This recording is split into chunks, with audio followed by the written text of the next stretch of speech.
Esmeralda wants to go on a trip. As she glances at her map and contemplates going on a trip, several questions float in her mind. But first, the beach or the mountains?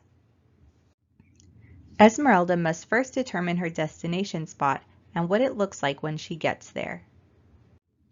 Esmeralda decides on the mountains as her destination spot. Once she knows where she is going, she can now focus on her plan to reach her destination of the mountains. Her plan may include stopping points along the way for her necessities such as food, gasoline, sleep if it is a long journey, and so on.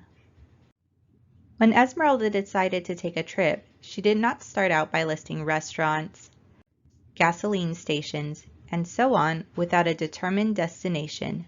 Instead, she focused her attention on where she wanted to vacation, the mountains.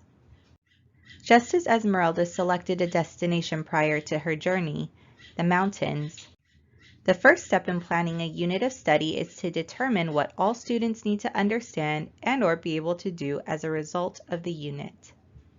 In other words, teachers need to start with the learning goals or the end in mind. This is the learning destination. Teachers start by asking, what do I want all of my students to understand or be able to do by the end of this unit? Then, once the learning destination or learning goals are determined, teachers identify what the proof will be by asking, what will it look like when students understand? Or, what can they do with the knowledge acquired? What evidence will prove it?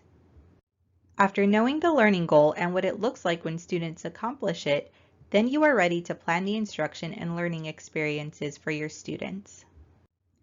Mini lessons, guided practice opportunities, student activities and experiences, purposeful strategies, and built-in checks for understanding to get students to the destination. You do not just pick an activity that you love doing, or use a strategy that research shows is effective without knowing what you want students to gain from the experience. In order to reach the depths of the learning goals, you must start with the end in mind. Focus on the destination, but remember, the journey makes the destination achievable.